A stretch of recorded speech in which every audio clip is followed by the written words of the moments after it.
Hello everyone, कैसे हो सारे। आई होप कि आप सभी एकदम ठीक होंगे, स्वस्थ होंगे, मस्त होंगे और अपनी पढ़ाई में एकदम व्यस्त होंगे। और आज हम करने वाले हैं तुम्हारी क्लास 9th साइंस की एनसीईआरटी बुक का चैप्टर 2 जो कि है is matter around us pure. और आज हम इस चैप्टर को एक ही वीडियो में वन शॉट में कंप्लीट करेंगे, पूरी अच्छी तरह से रिवाइज करेंगे। सारे इंपॉर्टेंट टॉपिक्स जो तुम्हारे एग्जाम में आने के लिए इंपॉर्टेंट है वो सारे हम इस वीडियो में कवर कर देंगे, ठीक है। एंड हाँ, welcome to AVM study hub. यार, मैंने अपना चैनल का नाम नहीं लिया। शुरुआत करते हैं। हो ठीक है। किसी भी चैप्टर को समझने से पहले उस चैप्टर के टाइटल या उस चैप्टर के नाम का मतलब अगर हम समझ लेते हैं तो हमें उस चैप्टर की थोड़ी सी इंट्रोडक्शन मिल जाती है कि आखिर उस चैप्टर में हम पढ़ने क्या वाले हैं। तो चलो पहले इसके नाम का मतलब समझते हैं। चैप्टर में मोटे मोटे वर्ड यूज हो रहे हैं। सबसे पहला मैटर। मैटर का मतलब ऐसी हर एक चीज़ जिसका कुछ ना कुछ भार होता है और जो कुछ ना कुछ जगह घेरती है वो मैटर है। Anything that can occupy space and have mass is known as matter. Example के तौर पे जितनी भी कंज्यूमेबल आइटम्स हैं, कंज्यूमेबल आइटम्स यानी कि जो हम यूज़ करते हैं, खाते हैं, पीते हैं, जैसे दूध हो सकता है और क्या हो सकता है, सॉल्ट हो सकता है, शुगर हो सकती है, अंडे हो सकते हैं, या फिर मैटर में तो और भी कई सारी चीज़ें और भी आती हैं, जैसे कि हम ह्यूमंस, इंसान मैटर हैं। जिस कैमरे में भी वीडियो रिकॉर्ड हो रही है वो मैटर है। ये मार्कर मैटर है, ये बोर्ड मैटर है, वो इलेक्ट्रॉनिक डिवाइस फ़ोन या लैपटॉप जिसमें तुम ये वीडियो देख रहे हो वो मैटर है, जिस घर में तुम रहते हो वो मैटर है, जिस कमरे में तुम बैठे हो वो मैटर है, जिस स्कूल में तुम पढ़ने जाते हो वो मैटर है, इवन कि तुम्हारे आसपास की हर चीज़ और हवा भी मैटर है। यानी सब कुछ मैटर है। अराउंड अस का मतलब है हमारे आसपास। प्योर का मतलब है साफ, शुद्ध, बिना मिलावट के, ठीक है। तो इस चैप्टर के नाम का मतलब हुआ is matter around us pure. क्या हमारे आसपास में जो मैटर है वो प्योर है? प्योर है, ये हमें इस चैप्टर में पढ़ना है। और इसी चीज के ऊपर डिटेल डिस्कशंस है, काफी सारी टर्म्स हैं। शुरुआत करते हैं। तो हमारे आसपास में जो कंज्यूमेबल आइटम्स हैं, मैंने तुम्हें बता दिया क्या होती हैं, क्या वो सभी प्योर हैं? तो यार देखो, साइंस की भाषा में कोई भी चीज के प्योर होने का मतलब है कि उसमें कोई मिलावट ना होना, वो किसी भी और चीज का मिक्सचर ना होना। अगर कोई एक मेरे पास मैटर है तो उस मैटर के अंदर उसी टाइप के पार्टिकल्स होने चाहिए तो वो प्योर होगा। जैसे एग्जाम्पल के तौर पर अगर मेरे पास ये एक बीकर है और इसमें मैंने भरा हुआ है पानी, ठीक है, इसमें मैंने भरा हुआ है पानी और पानी में मैंने कुछ भी और मिक्स नहीं किया है, तो इसके अंदर ये जो पानी है, इस पानी के अंदर इस पानी के इतने सारे पार्टिकल्स होंगे, मिलियंस ऑफ पार्टिकल्स जिन्हें गिना भी नहीं जा सकता। तो इसी एक ही पानी के अंदर कितने सारे पार्टिकल्स होंगे, पर सारे पार्टिकल्स सेम टाइप के हैं, यानी पानी के ही हैं। ऐसा नहीं है कि उसमें कोई पार्टिकल मिट्टी का है, कोई पार्टिकल किसी और चीज़ का है, कोई पार्टिकल शुगर का है, कोई सॉल्ट का है। जब डाला ही नहीं इसमें तो कैसे हो सकता है ना। तो इसका मतलब यही है, कहने का मतलब यही है कि किसी भी चीज़ के प्योर होने का मतलब ये नहीं है कि उस मैटर के अंदर एक ही पार्टिकल होना चाहिए, नहीं, उसके अंदर पार्टिकल्स तो बहुत सारे हो सकते हैं। ऐसा हो ही नहीं सकता कि सिर्फ एक ही पार्टिकल हो, बहुत सारे हो सकते हैं, पर जो पार्टिकल्स हों वो सेम टाइप के, एक ही टाइप के होने चाहिए। जैसे वाटर के अंदर बहुत सारे पार्टिकल्स हैं पर सिर्फ वाटर के ही हैं, कोई और नहीं है, एक ही टाइप के हैं, वाटर के ही हैं। तो ये होता है प्योर होना। अब जितनी भी कंज्यूमेबल आइटम्स हमें बाजार से मिलती हैं, क्या वो प्योर होती हैं? तो ज़्यादातर नहीं। मैं ऐसा नहीं कहता कि वो खाने पीने के लिए अच्छी नहीं है, शुद्ध नहीं है, पर साइंस की भाषा में वो प्योर नहीं है क्योंकि उसमें कई सारी चीज़ें मिली हुई होती हैं। जैसे अगर तुम मिल्क की बात कर लो तो उसमें वाटर, फैट, प्रोटीन वगैरह वगैरह चीज़ें काफ़ी सारी मिक्स होती हैं। तो उसमें सिर्फ मिल्क नहीं है, उसमें पानी भी है, फैट भी है, प्रोटीन भी है, कितने सारी चीज़ों के पार्टिकल और मॉलिक्यूल वगैरह उसमें होंगे, है ना। तो इसलिए ये मिक्सचर है, प्योर नहीं है। और मिक्सचर्स की डेफिनेशन क्या होगी अगर तुमसे पूछी जाए तो मिक्सचर्स क्या होंगे? मिक्सचर जो हैं वो बनते हैं एक से ज़्यादा प्योर मैटर से मिलकर। जैसे एग्जांपल से समझाता हूँ। अब अगर मेरे पास सॉल्ट है और यहाँ पर मेरे पास वाटर है, अब ये जो सॉल्ट है जब ये अकेला है सॉल्ट को मैंने किसी और चीज़ में नहीं डाला, सॉल्ट में मैंने कोई और चीज़ नहीं डाली, तो ये सॉल्ट जो है अभी प्योर है, क्योंकि इसमें जितने भी पार्टिकल्स हैं वो इसके खुद के हैं, सॉल्ट के हैं, एक ही टाइप के हैं। और ये वाटर भी प्योर है यहाँ पर, है ना। अब अगर मैंने क्या किया कि इन दो प्योर चीज़ों को आपस में मिला दिया, सॉल्ट और वाटर को, तो मेरे पास क्या बनेगा, एक सॉल्ट वाटर बन जाएगा, नमक पानी, है ना। तो मैंने क्या किया, दो प्योर चीज़ों को मिलाकर एक मिक्सचर बना दिया। तो वही तो लिखा हुआ है, मिक्सचर्स आर कॉन्स्टिट्यूटेड, मिक्सचर्स बनते हैं by more than one pure form of matter, एक से ज्यादा प्योर मैटर को मिलाकर बनते हैं। प्योर फॉर्म ऑफ मैटर मतलब प्योर मैटर ही होता है। तो मिक्सचर्स एक से ज्यादा प्योर मैटर्स को मिला के बनते हैं। और ये रही इसकी डेफिनेशन जो तुम एग्जाम में लिख कर आओगे। अगर तुमसे पूछा गया what do you mean by mixture, what is mixture, define mixture, जो भी है, तुम ये डेफिनेशन लिख के आ सकते हो। अब ये जो मिक्सचर्स है ये कितने टाइप्स के होते हैं, ये दो टाइप्स के होते हैं। पहला होता है होमोजीनियस मिक्सचर, दूसरा होता है हेट्रोजीनियस मिक्सचर। होमोजीनियस मिक्सचर क्या होता है, सबसे पहले मैं तुम्हें बता देता हूं कि ये होते क्या है, फिर मैं इसकी डेफिनेशन भी तुम्हें बताऊंगा एग्जैक्ट, जो तुम्हें एग्जाम में लिखनी होगी। अगर तुमसे पूछा जाए कि होमोजीनियस मिक्सचर या हेट्रोजीनियस मिक्सचर की डेफिनेशन दो, तुम क्या समझते हो उससे, what do you mean by homogeneous और हेट्रोजीनियस मिक्सचर वगैरह वगैरह, तो तुम लिख के आ जाओ। पहले मैं बता देता हूं होता क्या है। होमोजीनियस मिक्सचर होता है जैसे कि अगर तुम किन्हीं भी दो या दो से ज़्यादा चीज़ों को मिलाओ और वो सेम कंपोजिशन में हो तो होमोजीनियस मिक्सचर होंगे। जैसे अगर तुमने वाटर लिया और सॉल्ट लिया, दोनों को मिलाया, या फिर चलो वाटर लिया और शुगर लिया, दोनों को मिलाया, मिलाकर मिक्स कर दिया बहुत अच्छे से, इतनी अच्छे से कि अब वाटर के अंदर चीनी ऐसी मिक्स हो गई है कि अब वो दिख भी नहीं रही, तो ये सेम कंपोजिशन में हुआ, है ना। सेम कंपोजिशन में होने का मतलब कि अगर मैं किसी भी एक चीज़ में दूसरी चीज़ मिक्स करूं, मिक्स करने के बाद वो पूरे मिक्सचर में एक जैसी ही हो। जैसे अगर चीनी वाटर में मिक्स करने के बाद मैं वाटर का टेस्ट लेता हूं थोड़ा सा, तो वो मीठा मीठा टेस्ट आएगा।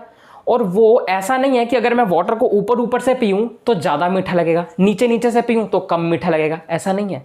पूरे वाटर में सेम तरीके का मीठा टेस्ट आएगा, ऐसा नहीं है कहीं पे ज़्यादा मीठा कहीं पे कम मीठा, ठीक है। पहली बात तो ये। अब होमोजीनस मिक्सचर कैसे पहचानते हैं, दो चीज़ों से मैंने बताया ना। पहली चीज़ तो ये कि वो सेम फेज में होना चाहिए। सेम फेज में होने का मतलब जैसे मैंने चीनी, शुगर पानी में डाली, तो फिर मेरे पास जो बनेगा उसमें पूरी तरीके से जब शुगर मिक्स हो जाएगी पानी में, तो मुझे पता भी नहीं चलेगा कि यार इसमें शुगर भी है, ये तो सिर्फ पानी दिखेगा, पी के पता चलेगा। एक तो सेम फेज में होना चाहिए, दूसरा उसकी जो कंपोजिशन है वो सेम होनी चाहिए थ्रू आउट। जो कंपोजिशन है वो सेम होनी चाहिए। कंपोजिशन सेम होने का मतलब कि पूरे वाटर में इसकी जो मिठास है वो इक्वल है। ऐसा नहीं है कि कुछ ऊपर ऊपर से मैंने पानी पी लिया तो वो ज़्यादा, नीचे से पानी पी लिया तो वो कम मीठा, ऐसा नहीं है। सेम इक्वल अमाउंट में मीठा होगा वो। तो ये होता है होमोजीनियस मिक्सचर, और इसी को कहते हैं सेम कंपोजिशन में होना। एग्जाम्पल के तौर पे शुगर वाटर लिया, वरना इसकी तो एग्जाम्पल तो बहुत सारी हो सकती हैं। कोई भी ऐसी दो चीज़ें जिन्हें मिलाने के बाद मिक्सचर सेम कंपोजिशन में रहे। हेट्रोजीनियस मिक्सचर क्या होता है, होमोजीनियस का उल्टा, मतलब दो चीज़ों को मिलाकर जो एक चीज़ है दोनों अलग अलग दिख रही हों। जैसे कि मैंने वाटर में अगर चौक पाउडर डाल दिया, आटा डाल दिया, मिट्टी डाल दी, तेल डाल दिया, तो वो जो है पानी और वो तेल, पानी और वो मिट्टी अलग अलग दिखेगा। ऐसा नहीं है कि हमें उसमें भी ऐसे सेम सेम ही दिख रहा है, सेम कंपोजिशन में नहीं होता, वो अलग अलग होता है। क्योंकि देखो अगर मैंने ये वाटर लिया हुआ है और इसमें तुम चौक पाउडर डाल देते हो, ठीक है, चौक पाउडर इसमें डाल देते हो, तो कुछ टाइम बाद तुम देखोगे कि जो चौक का पाउडर है ना वो नीचे आके ऐसे इकट्ठा हो जाएगा। यहाँ पे ऊपर ऊपर पानी रहेगा, नीचे नीचे चौक पाउडर इकट्ठा हुआ पड़ा है, तो वो अलग अलग दिखेगा हमें, ठीक है, अलग अलग दिखेगा। नीचे चौक पाउडर दिखेगा, ऊपर पानी दिखेगा। तो ये हेट्रोजीनियस मिक्सचर हुआ, ठीक है। अब हेट्रोजीनियस मिक्सचर में ना एक चीज़ एक्स्ट्रा है, एग्जाम्पल है, अगर हम पानी में दूध के कुछ ड्रॉप्स या इंक के कुछ ड्रॉप्स डालते हैं ना, तो वो हमें ऐसा लगता है, दिखता है कि वो सेम कंपोजिशन में होगा, पर एक्चुअल में ऐसा होता नहीं है। ऐसा होता नहीं है, क्यों? क्योंकि उसमें होमोजीनियस मिक्सचर कि कुछ प्रॉपर्टीज से डिफरेंट प्रॉपर्टीज होती हैं जिसकी वजह से वो थोड़ा अलग हो जाता है यहाँ से और हेट्रोजीनियस मिक्सचर बन जाता है। कैसे बनता है वो हम पढ़ेंगे, पर अभी फिलहाल के लिए तुम इतना समझो होमोजीनियस क्या होता है, हेट्रोजीनियस क्या होता है, इतना मोटा मोटा पता चल गया ना। होमोजीनियस मिक्सचर यानी वो जब दो या दो से ज़्यादा चीज़ों को मिलाकर सेम कंपोजिशन में हमें मिक्सचर मिलता है, और हेट्रोजीनियस वो जब सेम कंपोजिशन में नहीं मिलता है, अलग अलग हमें दिखाई दे रहे होते हैं। अब इनकी एग्जैक्ट डेफिनेशन देखते हैं, उसके बाद जो मैंने तुमसे बात करी मिल्क वाले एग्जांपल की, वो मैं तुम्हें बताऊंगा कि वो हेट्रोजीनियस क्यों है, होमोजीनियस क्यों नहीं है। ठीक है, चलो इतना नोट करो, आगे बढ़ते हैं फिर। चलो अब हम आगे बढ़ते हैं और अब हम होमोजीनियस और हेट्रोजीनियस मिक्सचर की डेफिनेशन देखने वाले हैं, जो तुम अपने एग्जाम में लिख कर आओगे अगर तुमसे इनकी डेफिनेशन पूछी गई तो। होमोजीनियस मिक्सचर क्या होते हैं? It is a mixture in which the constituents of the mixture are in the same composition, example salt and water. यानी ये एक ऐसा मिक्सचर है जिसमें इस मिक्सचर के जो कंस्टिट्यूएंट्स हैं, यानी कि इस मिक्सचर में हमने जो भी दो या दो से ज़्यादा चीज़ें मिक्स करी हैं वो सेम कंपोजिशन में होनी चाहिए। एग्जाम्पल के तौर पर सॉल्ट और वाटर। हेट्रोजीनियस में सेम डेफिनेशन है, बस यहाँ पे not in the same composition, same composition में नहीं होने चाहिए। एग्जाम्पल के तौर पर वाटर प्लस चॉक पाउडर, यानी कि वाटर के अंदर चॉक पाउडर डाल दो। वाटर प्लस सॉइल भी हो सकती है इसकी एग्जाम्पल, और वाटर के साथ में कुछ ड्रॉप्स ऑफ मिल्क या फिर कुछ ड्रॉप्स ऑफ इंक भी हो सकती है इसकी एग्जाम्पल। सॉल्ट के साथ में वाटर है, यहाँ पे शुगर के साथ में वाटर भी हो सकता था। बहुत सारी एग्जांपल्स हो सकती हैं। लेमोनेड भी हो सकती है, शिकंजी जो बनाते हैं। उसके बाद तीन चीज़ें और हैं जिसके बारे में हमें पढ़ना है। ये कोई टाइप्स नहीं है इसके, पर ये और इम्पॉर्टेंट टर्म्स हैं जो तुमसे एग्जाम में पूछे जाने वाले हैं और तुम्हारे इस चैप्टर में दिए हुए हैं। और ये कुछ होमोजीनियस और हेट्रोजीनियस मिक्सचर के ही अंडर आते हैं ये टर्म्स। ठीक है, सबसे पहला सॉल्यूशन। सॉल्यूशन जो है ये एक होमोजीनियस मिक्सचर है, ये एक होमोजीनियस मिक्सचर है, क्योंकि सॉल्यूशन भी यही होता है, दो या दो से ज़्यादा चीज़ों से मिलके बनता है, सेम कंपोजिशन में होता है। एग्जाम्पल के तौर पर lemonade, salt plus water, sugar plus water, same to same solution यही होता है। अब बाकी सॉल्यूशन के बारे में, इसकी प्रॉपर्टीज़ के बारे में, इसकी और थोड़ी बहुत एग्जांपल्स के बारे में जो इंपॉर्टेंट है उसके बारे में हम अभी डिटेल डिस्कशन करेंगे इस पार्ट के बाद, पर अभी फिलहाल मैं तुम्हें थोड़ा आइडिया दे रहा हूं इनका बस। और सस्पेंशन क्या होता है? सस्पेंशन ऐसे मिक्सचर होते हैं जिसमें दो या दो से ज़्यादा चीज़ों को मिक्स करेंगे ना अगर हम, तो हमें वो अलग अलग दिखाई देंगे। जैसे कि यही है वाटर प्लस चॉक पाउडर, या फिर water plus wheat flour. Wheat flour यानी कि आटा, वाटर के अंदर आटा डाल दिया, ये डाल दिया, ये हेट्रोजीनियस है। इसके एग्जांपल्स यही वाले हैं जिसमें अलग अलग हमें दिखाई देते हैं दो मिक्सचर, मतलब दो सब्सटेंसेस मिक्सचर के अंदर। कोलॉइडल सॉल्यूशन कौन से होते हैं? कोलॉइडल सॉल्यूशन भी हेट्रोजीनियस ही होते हैं, और इसी के अंदर वही एग्जांपल्स आते हैं जो मैंने तुम्हें बताए थे मिल्क वाले, कि वाटर के अंदर कुछ ड्रॉप्स ऑफ मिल्क डाल दिया, कुछ ड्रॉप्स ऑफ या फिर इंक डाल दिया, तो वो कोलॉइडल सॉल्यूशन के अंडर आता है। अब मैं तुम्हें बताता हूँ कि अगर हम पानी के अंदर कुछ ड्रॉप्स मिल्क के या इंक के डालते हैं तो कुछ देर बाद वो भी पानी में पूरी तरीके से घुल जाता है और सेम फेज में होता है, एक ही शक्ल में होता है, पता नहीं चलता कि कुछ मिक्स किया होता है उसमें या नहीं। मतलब कि पूरे पानी में इक्वली फैल जाता है वो, क्योंकि सॉल्यूशन में भी तो ऐसा ही है। सॉल्यूशन में अगर मैं पानी में कोई भी पाउडर डालता हूँ, मतलब एग्जांपल के तौर पर अगर मैं कॉपर सल्फेट का पाउडर, एक ब्लू कलर का पाउडर होता है, अगर मैं वो पानी में डालता हूँ तो पानी पूरा का पूरा ब्लू कलर का हो जाता है और पूरे पानी में सेम तरह का कलर होता है। ऐसा नहीं है कि कहीं पे पानी का ट्रांसपेरेंट कलर दिख रहा है, कहीं पे ब्लू दिख रहा है, नहीं, पूरी जगह पे ब्लू कलर दिखता है। तो ये हमने सॉल्यूशन में किया था। और कोलॉइडल सॉल्यूशन में भी अगर मैं दूध का थोड़े बहुत ड्रॉप्स या फिर इंक के थोड़े बहुत ड्रॉप्स डालता हूं तो उसमें भी पूरे सॉल्यूशन में सेम कंपोजिशन में वो दिखता है। तो सर ये बताओ कि ये हेट्रोजीनियस कैसे हो गया? तो सुनो मैं बताता हूं ये हेट्रोजीनियस कैसे हो गया। देखो, कोलॉइडल सॉल्यूशन और इस सॉल्यूशन में फर्क सिर्फ इतना ही है कि सॉल्यूशन के ध्यान से सुनना, जो पार्टिकल्स हैं वो बहुत ही ज़्यादा छोटे हैं, इतने छोटे हैं कि उसे नेकेड आई से देखा नहीं जा सकता। नेकेड आई से देखा नहीं जा सकता। नेकेड आई मतलब हम इंसानों की जो आंखें लगी होती हैं ना, अगर हम इन आंखों से सीधा सीधा बिना किसी साइंस के इक्विपमेंट, दूरबीन, माइक्रोस्कोप वगैरह का यूज़ किए बिना अगर हम देखते हैं इन पार्टिकल्स को, तो ऐसे ही आंखों से देखा नहीं जा सकता। बहुत छोटे पार्टिकल्स होते हैं सॉल्यूशन के, ठीक है। और इतने छोटे पार्टिकल्स होने की वजह से ये बीम ऑफ लाइट को, अब सर बीम ऑफ लाइट मतलब अगर तुम लेजर में से या टॉर्च में से जो भी लाइट निकलती हुई देखते हो ना, जब अंधेरा करोगे तो ऐसे सीधी लाइन निकलती हुई दिखेगी ना टॉर्च की, लेजर लाइट की, तो उसे बीम ऑफ लाइट कहेंगे। तो ये जो इतने पार्टिकल्स छोटे होने की वजह से ये बीम ऑफ लाइट को स्कैटर नहीं कर पाते। इसका मतलब कि पार्टिकल्स जो हैं सॉल्यूशन के वो बहुत छोटे हैं, बीम ऑफ लाइट को स्कैटर नहीं कर पाते, यानी फैला नहीं पाते, जिस वजह से जो लाइट है उसका पाथ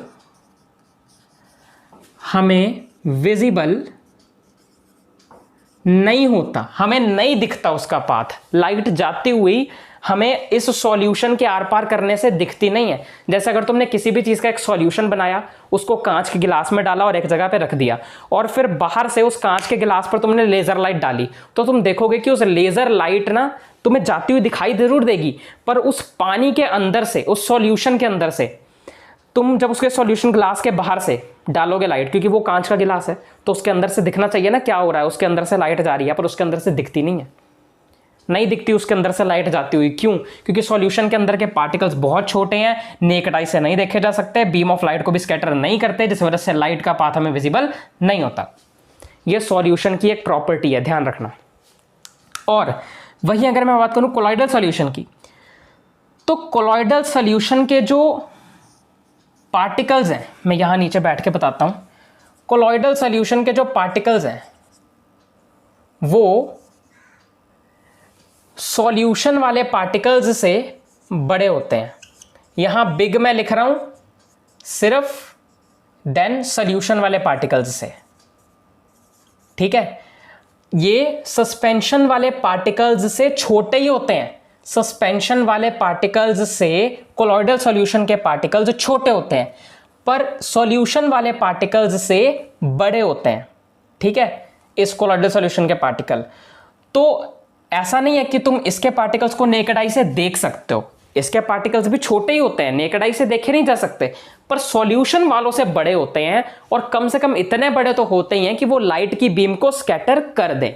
और ये जो पार्टिकल्स है ये लाइट की बीम को स्कैटर कर देते हैं, और हमें उसकी लाइट अगर मैं इसमें से पास करूंगा किसी भी कोलॉइडल सॉल्यूशन से, तो वो पास कर जाएगी, ठीक है, तो वो पास कर जाएगी। इसका मतलब इसकी ये प्रॉपर्टी सॉल्यूशन से अलग है, और सॉल्यूशन से इसकी प्रॉपर्टी अलग है, इसका मतलब ये होमोजीनियस नहीं हो सकता भाई, क्योंकि होमोजीनियस वाले अपने अंदर से लाइट की पाथ को नहीं दिखाते, क्योंकि उनके पार्टिकल्स बहुत छोटे होते हैं। कोलॉइडल सॉल्यूशन के इस होमोजीनियस होने के कंपैरेटिवली थोड़े बड़े हैं। अब आया समझ में? ठीक है। अब ये कंफ्यूज मत होना कि सर आखिर ये बीम ऑफ लाइट बीच में से आई कहां से। देखो ये एक प्रॉपर्टी है, और अगर ये प्रॉपर्टी हमारे पास नहीं होती तो हम तो यही कहते कि कोलॉइडल सॉल्यूशन भी होमोजीनियस है, पर ये होमोजीनियस नहीं है, ये हेट्रोजीनियस है। क्योंकि तुमसे पूछा भी जा सकता है एग्जाम में कि बताओ जो सॉल्यूशन है वो होमोजीनियस होता है क्योंकि वो सेम कंपोजिशन में है, तो कोलॉइडल सॉल्यूशन भी तो सेम कंपोजिशन में है, तो बताओ ना ये हेट्रोजीनियस क्यों है, होमोजीनियस क्यों नहीं है। तो तुम बताओगे कि होमोजीनियस के जो पार्टिकल्स हैं, सॉल्यूशन के जो पार्टिकल्स हैं वो बहुत छोटे होते हैं, नेकेड आई से नहीं देखे जा सकते, बीम ऑफ लाइट को स्कैटर नहीं करते, लाइट का पाथ उसमें से विजिबल नहीं होता। पर वहीं कोलॉइडल सॉल्यूशन की बात की जाए तो इसके पार्टिकल्स सॉल्यूशन के पार्टिकल्स से बड़े होते हैं, लाइट को स्कैटर कर देते हैं, लाइट का पाथ हमें विजिबल होता है, इसीलिए ये प्रॉपर्टी डिफरेंट है, सॉल्यूशन से डिफरेंट है, अलग है। तो होमोजीनियस कैसे हो सकता है? ये नहीं हो सकता ना। हाँ, सिर्फ सेम कंपोजिशन में ही होना जरूरी नहीं है, उसकी के साथ साथ होमोजीनियस या सॉल्यूशन होने की हर एक प्रॉपर्टी भी तो मैच करनी चाहिए ना मेरे भाई, वो नहीं हो रही है। अब आया समझ में? हाँ सर समझ में आ गया, ठीक है। सस्पेंशन क्या होता है वो तो सीधा सीधा देख के पता चल जाएगा भाई, हेट्रोजीनियस है, अलग अलग चीज़ें दिखेंगी, पानी अलग दिखेगा, चौक पाउडर अलग दिखेगा, पानी अलग दिखेगा, मिट्टी अलग दिखेगी, पानी अलग दिखेगा, तेल अलग दिखेगा। वही ना, जो भी चीज़ें अलग अलग दिखती हैं वो सस्पेंशन में आ जाती हैं। और हाँ, बीम ऑफ लाइट को स्कैटर ये भी नहीं करता, क्योंकि इसके पार्टिकल कुछ ज़्यादा ही बड़े होते हैं, तो ये भी स्कैटर नहीं करता उसको। ये तब स्कैटर करेगा बीम ऑफ लाइट को जब चौक पाउडर पानी में मैंने जब मिक्स किया, तो चौक पाउडर के नीचे बैठने से पहले अगर मैं लाइट मारूंगा ये स्कैटर कर देगा, पर जैसे ही एक बार चौक पाउडर या मिट्टी नीचे जाके बैठ गई फिर ये स्कैटर नहीं करेगा, फिर नहीं दिखेगा हमें बीच में से कुछ भी। ठीक है, ये चीज़ का ध्यान रखना। तो यहाँ तक हमने अभी तक होमोजीनियस मिक्सचर की डेफिनेशन पढ़ ली, हेट्रोजीनियस मिक्सचर की डेफिनेशन पढ़ ली, इन तीन चीज़ों का थोड़ा बहुत आइडिया लिया है। अभी हमें इन तीनों के बारे में और बातें करनी है, इन तीनों की प्रॉपर्टीज़ देखनी है, एग्जांपल्स देखनी है, इंपॉर्टेंट चीज़ें जो तुम्हारे एग्जाम में पूछी जा सकती है इनके बारे में, वो सब देखनी है। ठीक है, इससे पहले इस चैप्टर की थोड़ी इंट्रोडक्शन पढ़ ली हमने और मिक्सचर्स के बारे में जान लिया, टाइप्स ऑफ मिक्सचर्स के बारे में जान लिया। ठीक है, इतना हो गया, आगे बढ़ते हैं, नोट कर लो इतना। चलो अब हम आगे बढ़ते हैं सॉल्यूशंस के और उन इंपॉर्टेंट चीज़ों की तरफ जिसके ऊपर क्वेश्चन आएगा। अब देखो, इस लेक्चर में ना मैं तुम्हें अभी तक जितना भी कुछ बताया है ना, मैं गारंटी के साथ कहता हूँ, 100% नहीं 110% गारंटी के साथ कहता हूँ कि जितनी चीज़ें अभी तक मैंने करवा दिया ना, उन्हीं में से ही एक क्वेश्चन तो इस चैप्टर में से आएगा। बाकी आगे जो मैं करवाने वाला हूँ उसमें से तो आना है ही। ठीक है, मैं सिर्फ सारी इंपॉर्टेंट चीज़ें करा रहा हूँ जो तुम्हारे एग्जाम में आनी ही आनी है, इसके बाहर शायद ही कुछ आए। अब सॉल्यूशन ऐसा नहीं है कि सिर्फ लिक्विड के अंदर कुछ और चीज़ें मिक्स करके ही बनता है। जो सॉल्यूशन है वो सॉलिड सॉल्यूशन भी बन सकता है, यानी कि दो सॉलिड चीज़ों को मिक्स करके। जैसे दो कोई भी सॉलिड चीज़ों को मिक्स करके ना हम एक अलॉय बना सकते हैं। अलॉय क्या होता है सर? अलॉय होता है जब भी हम किन्हीं भी दो मेटल को मिक्स कर दें, या फिर किन्हीं भी एक मेटल और एक नॉन मेटल को मिक्स कर दें, या दो या दो से ज़्यादा सॉलिड चीज़ों को मिक्स कर दें, तो जो चीज़ बनेगी वो अलॉय होती है। अलॉय की एग्जांपल में तुम लिख सकते हो, अलॉय क्या होता है वो तो मैंने बता दिया। इसमें एक और चीज़ है, अलॉय की एक और प्रॉपर्टी है कि इसको किसी भी सिंपल फिजिकल प्रोसेस से, मतलब अलॉयज के कंपोनेंट्स को सेपरेट नहीं किया जा सकता। ठीक है, जैसे कि एग्जांपल के तौर पर एक अलॉय लेता हूं जो कि है ब्रास। ठीक है, ब्रास जिसमें जिंक और कॉपर होता है। ठीक है, जिसमें जिंक और कॉपर होता है। देखो जरा, जिंक और कॉपर ही होता है ना, बाद में पता चले ब्रास तो किन्हीं और मेटल्स का मिक्सचर था, क्योंकि यार मैं भी तो इंसान हूं, गलती मुझसे भी हो सकती है। हाँ, जिंक और कॉपर का ही मिक्सचर है। ठीक है, तो अलॉय जो है वो जिंक और कॉपर का मिक्सचर होता है, यानी कि दो सॉलिड चीज़ों से मिलकर ये एक ब्रास नाम का अलॉय बनता है जो कि एक सॉलिड सॉल्यूशन है। ठीक है, तो अब इनको मैं क्या कह रहा था कि फिजिकल प्रोसेस से सेपरेट नहीं किया जा सकता, यानी कि किसी भी सिंपल सी प्रोसेस के जरिए ऐसा नहीं हो सकता कि मैं ब्रास में से जिंक और कॉपर को अलग अलग कर दूं, पॉसिबल नहीं है। उसके बाद गैसियस सॉल्यूशन भी हो सकते हैं, जब दो या दो से ज़्यादा गैसेस आपस में मिलकर कोई सॉल्यूशन बना रही हूँ। जैसे कि हमारी एयर क्या है, वो सॉल्यूशन ही तो है अलग अलग गैसेस की। एयर में ऑक्सीजन है, कार्बन डाइऑक्साइड है, नाइट्रोजन है, और भी कितनी सारी गैसेस हैं, तो उन सबका मिक्सचर बनके तो बनी हुई है एयर, वो गैसियस सॉल्यूशन हो गया। अब सॉल्यूशन के हमारे पास दो कंपोनेंट्स होते हैं, यानी कि सॉल्यूशन जो है इन दो पार्ट्स, दो कंपोनेंट्स से मिलके बनता है। एक होता है सॉल्यूट, एक होता है सॉल्वेंट। अब सॉल्यूट क्या होता है? जैसे अगर मैं तुम्हें कहूँ कि मैंने लिया पानी और लिया नमक, मैंने नमक को डाल दिया पानी में, तो इसमें पानी हुआ सॉल्वेंट और नमक हुआ सॉल्यूट। यानी जिस चीज़ को हम किसी और चीज़ में डालते हैं वो सॉल्यूट होता है, जिस में डालते हैं वो सॉल्वेंट होता है। तो पानी सॉल्वेंट हुआ, नमक सॉल्यूट हुआ। सॉल्यूट कम क्वांटिटी में होता है, लेस क्वांटिटी में होता है, पर सॉल्वेंट ज़्यादा क्वांटिटी में होता है, हाई क्वांटिटी में होता है as compare to solute. Definition देख लेते हैं। सॉल्वेंट क्या होता है? द कंपोनेंट, ऐसा एक कंपोनेंट सॉल्यूशन का, ऑफ द सॉल्यूशन, सॉल्यूशन का एक component that dissolves the other component in it, जो किसी और कंपोनेंट को अपने अंदर डिसॉल्व कर लेता है, अपने अंदर मिक्स कर लेता है। और यहां एक और लाइन ऐड कर दो कि सॉल्वेंट्स या solvent is in higher quantity than solute, यानी सॉल्यूट से ज़्यादा क्वांटिटी में ये होता है। सॉल्यूट क्या होता है? The component of the solution, solution का वो वाला component that is dissolved in the solvent, जो सॉल्वेंट में डिजॉल्व किया जाता है। ठीक है, और यहां पर तुम ये लाइन ऐड कर सकते हो, solute is in less quantity as compare to solvent, ये कम क्वांटिटी में होता है। ऐड कर लेना, मेरे पास जगह नहीं है तो तुम लिख लेना। ठीक है, उसके बाद सॉल्यूशन के कुछ 4 एग्जांपल्स जो तुमसे एग्जाम में पूछे जाएंगे और तुम्हें यही लिख के आने हैं। पहला एग्जांपल, शुगर इन वाटर, चीनी को नमक में डालेंगे। इसमें चीनी क्या है? सॉल्यूट, वाटर क्या है? सॉल्वेंट। आयोडीन को अल्कोहल में डालना। अब आयोडीन क्या है? जैसे कि यार देखो, तुम्हें पता है शुगर कैसी होती है, तुमने शुगर देखी हुई है, उस चीज़ का, उस चिट्टी चिट्टी चीज़ जो कि मिट्टी है, उसका तुमने नाम रखा हुआ है शुगर। वैसे आयोडीन भी एक चीज़ है जिसका नाम आयोडीन रखा हुआ है यार, सीधी सी बात है। दिखती कैसी है वो तुम गूगल में अब सर्च करके देख लेना।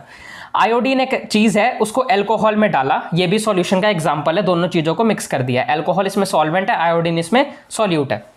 उसमें एरेटेड ड्रिंक्स भी इसकी एग्जांपल है। एरेटेड ड्रिंक्स मतलब कि जो भी तुम कोल्ड ड्रिंक्स वगैरह पीते हो, सॉफ्ट ड्रिंक्स वगैरह पीते हो, या फिर सोडा वाटर हो गया, जो तुम्हें गैस वाली ड्रिंक्स मिलती है मार्केट से, वो सब एरेटेड ड्रिंक्स होती हैं जिसमें एयर डाली गई होती है, यानी एयर नहीं, बेसिकली मैं कह सकता हूँ गैस डाली गई होती है, और स्पेशली कार्बन डाइऑक्साइड गैस।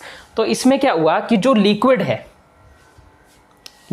है जिसमें गैस डाली जा रही है, कार्बन डाइऑक्साइड डाली जा रही है, वो सॉल्वेंट हुआ, और जो गैस उसमें डाली जा रही है वो सॉल्यूट हुआ उसके लिए, क्योंकि गैस कम क्वांटिटी में होगी और लिक्विड जिसमें गैस डाली जा रही है वो ज़्यादा क्वांटिटी में होगी एज कंपेयर टू गैस। तो इसीलिए जिसमें डाली जा रही है लिक्विड वो सॉल्यूट है, और जो गैस है वो सॉल्वेंट वो है लिक्विड, और सॉल्यूट गैस है। ठीक है, एयर का तो मैंने तुम्हें एग्जांपल बता दिया, ये गैसियस सोल्यूशन है हमारा, है ना। सॉल्यूशन के एग्जांपल्स ही हैं ये, और गैसियस सोल्यूशन भी एक सोल्यूशन ही है। तो एयर एक गैसियस सोल्यूशन है जिसमें काफ़ी सारी गैसेज हैं, जिसमें ऑक्सीजन है, नाइट्रोजन है, कार्बन डाइऑक्साइड है, बहुत सारी गैसेज हैं। पर तुमसे एक और क्वेश्चन एयर में से पूछा जा सकता है, मुझे याद आ गया, बहुत इंपॉर्टेंट है। तुमसे पूछा जा सकता है कि एयर में बताओ मेन गैसेज कौन सी हैं और कितनी परसेंटेज में प्रेजेंट है। ठीक है, अब देखो हमारे एयर में ना यार 2 मेन गैसेज हैं, एक तो नाइट्रोजन और दूसरी ऑक्सीजन। ऑक्सीजन हमारे एयर में 21% है और नाइट्रोजन 78% है। ठीक है, अब तुम कहोगे सर 21 और 78 का मतलब तो 99% हुआ टोटल, तो बाकी की बची 1% कौन सी हैं? बाकी जितनी भी अदर गैसेज है ना हमारे एयर में, वो सारी उस 1% में आ जाती हैं, क्योंकि वो बहुत थोड़ी थोड़ी होती हैं। ठीक है, ये 2 मेन गैसेज है, इतनी परसेंटेज में। अब सॉल्यूशन की कुछ प्रॉपर्टीज भी हैं। पहली बात तो ये कि जो सॉल्यूशन है, सॉल्यूशन ये होमोजीनियस मिक्सचर होता है। दूसरा, विजिबल नहीं होता नेकेड आई से, नेकेड आई से देखा नहीं जा सकता, पार्टिकल बहुत छोटे होते हैं। बीम ऑफ लाइट को स्कैटर नहीं कर पाता, इसलिए लाइट का पाथ विजिबल भी इसके आर पार नहीं होता, क्योंकि इसके पार्टिकल बहुत छोटे हैं, बताया था ना अभी। और इसका सॉल्यूशन जो है वो स्टेबल होता है। स्टेबल होने का मतलब ये है कि अगर मैं सॉल्यूशन में 2 या 2 से ज़्यादा चीज़ें मिक्स करता हूँ, उसको फिर कुछ देर के लिए मैं अनडिस्टर्ब्ड छोड़ देता हूँ, यानी कि कुछ देर के लिए उसे ऐसे ही छोड़ देता हूँ मिक्स करके, उसको नहीं छेड़ता मैं, अनडिस्टर्ब्ड, डिस्टर्ब नहीं करता। तो कुछ देर बाद मैं देखूंगा कि वो जो सॉल्यूशन के अंदर के सॉल्यूट, सॉल्वेंट वगैरह वाले जितने भी सब्सटेंसेस हैं, जितने भी कंपोनेंट हैं, जितने भी पार्टिकल हैं, वो वैसे के वैसे ही रह रहे हैं। ऐसा नहीं होगा कि उसमें अगर मैंने पानी में चीनी खोल के रख दी थी तो थोड़ी देर बाद चीनी नीचे आ जाएगी इकट्ठी होके, ऐसा नहीं होगा। वो सेम फेज में रहेगा, सेम कंपोजिशन में ही रहेगा, चाहे जितनी मर्जी देर के रख दो, इसलिए वो स्टेबल है। अगर वो नीचे आ जाती तो अनस्टेबल होता। ठीक है, ये कुछ प्रॉपर्टीज थी। अब याद है ना, सॉल्यूशन मिक्सचर का टाइप नहीं है, मिक्सचर के टाइप सिर्फ 2 हैं। सुन ले खान खोल के, मिक्सचर के टाइप सिर्फ 2 हैं, होमोजीनियस और हेट्रोजीनियस। सॉल्यूशन एक और एक्स्ट्रा 3 पार्ट्स में से एक है जो होमोजीनियस और हेट्रोजीनियस के अंडर आते हैं, है ना। सॉल्यूशन होमोजीनियस है, इसके बाद हमने पढ़ना है सस्पेंशन और फिर पढ़ना है कोलॉइडल, जो कि हेट्रोजीनियस के अंडर आएंगे। होमोजीनियस में ये एक पार्ट और आता है। ठीक है, और इसके आगे दो कंपोनेंट थे सल्यूट और सॉल्वेंट। याद रहेगा, याद रहना चाहिए, भूलना नहीं बिल्कुल भी। चलो करो नोट, आगे बढ़ते हैं। आगे बढ़ते हैं और सॉल्यूशन का सिर्फ एक टॉपिक और पढ़ा है जो कि है concentration of a solution. Solution की कंसंट्रेशन क्या होती है पहले ये बताओ। सॉल्यूशन की कंसंट्रेशन का मतलब है कि उस सॉल्यूशन में कितना सॉल्यूट प्रेजेंट है, वो है उस सॉल्यूशन की कंसंट्रेशन। ठीक है, it is the amount of solute present in a given amount of solution. यानी हमारे पास जो सॉल्यूशन गिवन है वो जितने भी अमाउंट में है उसमें कितना अमाउंट सॉल्यूट का है वो तय करेगा सॉल्यूशन की कंसंट्रेशन। यानी सॉल्यूट अगर ज्यादा है तो कंसंट्रेशन ज्यादा, सॉल्यूट कम है तो कंसंट्रेशन कम। और कंसंट्रेशन को दर्शाने के लिए, एक्सप्रेस करने के लिए हमारे पास तीन मेथड्स हैं, तीन फॉर्मूलाज हैं जिनके ऊपर कई सारे क्वेश्चन भी आने वाले हैं। वो क्वेश्चन मैं तुम्हें नहीं करवाऊंगा, क्वेश्चन तुम्हारी एनसीईआरटी में एक एग्जांपल दी गई है, वो मैंने तुम्हें लेक्चर्स में करवा दी थी जब मैंने तुम्हें ये टॉपिक करवाया था सॉल्यूशन वाले लेक्चर 2 में मेरे हिसाब से। तो उसमें मैंने तुम्हें करवा दिया था वो क्वेश्चन, पर अभी यहां पर हम सिर्फ सारे कॉन्सेप्ट्स को डिस्कस कर रहे हैं। ये वन शॉट वीडियो है तो कॉन्सेप्ट को ही करेंगे। सबसे पहला मेथड है mass by mass percentage of a solution, method या फॉर्मूला कह लो, जिसका फॉर्मूला होता है मास बाय मास परसेंटेज के लिए मास of solute upon mass of solution into 100। और ये सॉल्यूट का मास और सॉल्यूशन का मास तुम्हें क्वेश्चन में दिया गया होगा, तुमने सिर्फ यहाँ पे रखना है 100 से मल्टीप्लाई यहाँ पे रखना है और फिर कैलकुलेशन करनी है बस। दूसरा है mass by volume percentage of a solution, जिसका formula mass of solute upon volume of solution into 100। ठीक है, तीसरा होता है volume by volume percentage of a solution. मैं तुम्हें वो भी करवा देता हूँ, इसको तुम नोट कर लो। मैं ये वाला ही रेस करने लगा हूँ, मास वाला। ठीक है, मैं 5 तक गिनूंगा, 1 2 3 4 5। चलो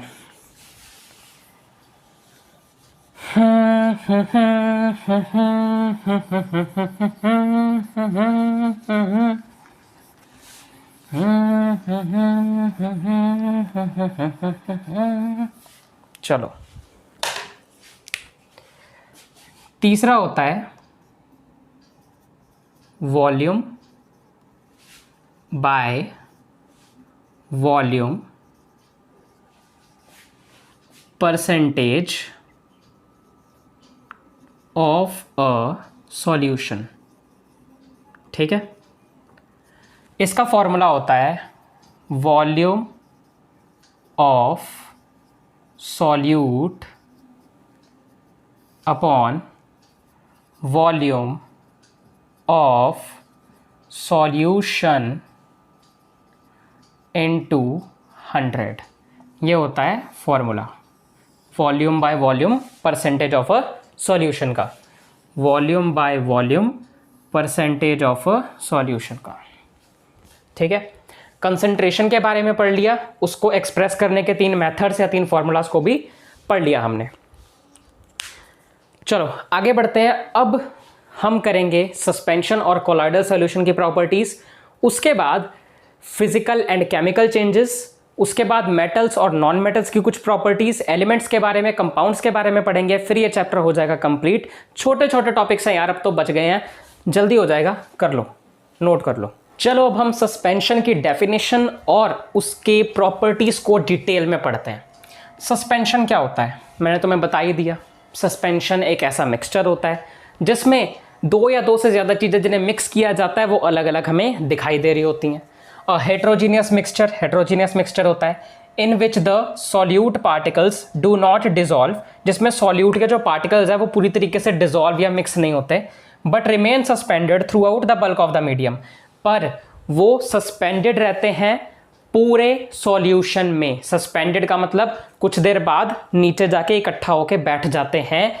through out the bulk of the medium मतलब पूरे उस मिक्सचर में। ठीक है, ये है इसकी डेफिनेशन। एग्जाम्पल अगर लिखनी हो तो इसकी एग्जाम्पल हो सकती है वाटर प्लस चॉक पाउडर, या फिर water plus wheat flour, water plus oil भी हो सकता है, वाटर प्लस सॉइल भी हो सकता है, जो भी हो सकता है प्रॉपर्टीज में। हेट्रोजीनियस मिक्सचर होता है। नेक्ड आई से इसके पार्टिकल्स को देखा जा सकता है, ये बहुत छोटे नहीं होते हैं क्योंकि हम देख ही सकते हैं ना अपनी आंख से कि अलग अलग दिख ही रहे होते हैं, वो सीधी सी बात है।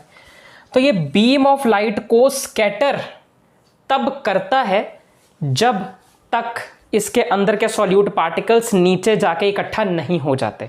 एक बार इकट्ठे हो गए, नीचे जाके बैठ गए, उसके बाद ये स्कैटर नहीं करेगा, पर जब तक ये बीच में ऊपर ऊपर ही घूम रहे हैं तब स्कैटर करेगा, हमें तब पाथ ऑफ लाइट विजिबल होगा, पर एक बार नीचे जाके बैठ गए तब नहीं होगा। ये अनस्टेबल होता है। अनस्टेबल क्योंकि इसके सॉल्यूट पार्टिकल्स नीचे जाके सेटल डाउन हो जाते हैं, नीचे जाके बैठ जाते हैं, तो अनस्टेबल होता है। अगर नहीं बैठते, सेम रहते, तो स्टेबल होता है, जैसे सॉल्यूशन स्टेबल था। फिल्ट्रेशन के प्रोसेस से इसके जो सॉल्यूट वाले पार्टिकल्स हैं उन्हें अलग किया जा सकता है सॉल्यूशन या फिर इस मिक्सचर से। कैसे? फिल्ट्रेशन क्या होता है? देखो, जब भी घर में चाय बनती है, तुम्हारे मम्मा चाय बनाने के बाद चाय को एक छन्नी से छानते हैं, जिससे कि पत्ती अलग हो जाती है और चाय गिलास में अलग हो जाती है ना। उसे फिल्टर करना ही तो कहते हैं उस चाय को, फिल्ट्रेशन का प्रोसेस ही तो कहते हैं उसे। वैसे ही अगर उसमें से अगर मैं ये जो पानी में हमने चॉक पाउडर या व्हीट फ्लोर मिक्स किया है, मिक्स करने के बाद अगर मैं ऐसे पानी को उस में से फिल्टर करूँगा, तो ऊपर जो भी मैंने चॉक पाउडर या व्हीट फ्लोर जो भी डाला होगा वो अलग हो जाएगा और पानी नीचे से अलग से निकल जाएगा। तो इसको कहते हैं फिल्ट्रेशन। तो अलग अलग हो गया ना सॉल्यूट पार्टिकल उससे। हाँ, तो ये थी सस्पेंशन, ये थी उसकी प्रॉपर्टीज़, ये थी इसकी एग्जाम्पल्स। ये मैंने एक लिखी है, बाकी मैंने तुम्हें बताई हैं, और भी कई सारी हो सकती हैं। ये हो गया सस्पेंशन, नोट करो। कोलॉइडल सॉल्यूशन करते हैं फिर। चलो अब हम कोलॉइडल सॉल्यूशन को पढ़ते हैं। कोलॉइडल सॉल्यूशन की डेफिनेशन है कि सबसे पहले तुम्हें पता ही है क्या है कोलॉइडल सॉल्यूशन, जिसमें जो मिक्सचर्स के कंपोनेंट्स हैं वो थ्रू आउट द मिक्सचर, यानी पूरे मिक्सचर में यूनिफॉर्मली स्प्रेड होते हैं, सेम कंपोजिशन में होते हैं, एक तरह के होते हैं, पर डिफरेंस होता है उसके पार्टिकल के साइज़ में। बताया था ना, इसके पार्टिकल का जो साइज़ है वो सॉल्यूशन वाले यानी होमोजीनियस वाले के पार्टिकल के साइज़ से थोड़ा सा बड़ा होता है। ऐसा नहीं है कि बहुत बड़ा जिसे हम नेकेड आई से देख सकते हैं, इतना बड़ा नहीं, छोटा ही होता है, नेकेड आई से देखा नहीं जा सकता, पर कम से कम इतना बड़ा कि उससे बीम ऑफ लाइट स्कैटर हो सकती है, वो बीम ऑफ लाइट को स्कैटर कर सकता है, इतना बड़ा तो वो है। सस्पेंशन से छोटा, सॉल्यूशन से बड़ा कोलॉइडल सॉल्यूशन के पार्टिकल्स होते हैं। यूनिफॉर्मली उसका जो मिक्सचर है देखने में यूनिफॉर्मली स्प्रेड होता है पूरे सॉल्यूशन में, और इसका एग्जाम्पल होते हैं कुछ ड्रॉप्स ऑफ मिल्क या इंक वाटर में डालो, तो यही इसका एग्जाम्पल है मिक्सचर। डेफिनेशन देख लो, it's particles uniformly spread throughout the solution. Example, some drops of milk और इंक इन वाटर। इसके जो पार्टिकल्स हैं वो, ये क्या लिख दिया मैंने लिखना था स्कैटर, मैंने शायद सीटर लिख दिया गलती से, स्कैटर, ठीक है, SCATTER, हाँ TTER। पार्टिकल्स स्कैटर कर सकते हैं लाइट को, बीम ऑफ लाइट को, जिससे कि वो हमें विजिबल होगी, ठीक है। और ये जो पूरा प्रोसेस है कि पार्टिकल्स जो हैं वो बीम ऑफ लाइट को स्कैटर करेंगे, फिर वो हमें विजिबल होंगी, इस प्रोसेस को या इस इफेक्ट को टिंडल इफेक्ट कहते हैं, ठीक है। अब तुम कहोगे सर ये इतना ऐसा नाम क्यों रखा हुआ है टिंडल इफेक्ट? टिंडल ना एक साइंटिस्ट के नाम पे रखा गया था जिन्होंने इस इफेक्ट की खोज की थी कि पार्टिकल्स जो हैं जब बीम ऑफ लाइट से टकराते हैं उसे स्कैटर करते हैं, लाइट विजिबल होती है, इस इफेक्ट को कहते हैं टिंडल इफेक्ट। और ये टिंडल इफेक्ट ना हम अपने आसपास में कई जगह पर देखते हैं।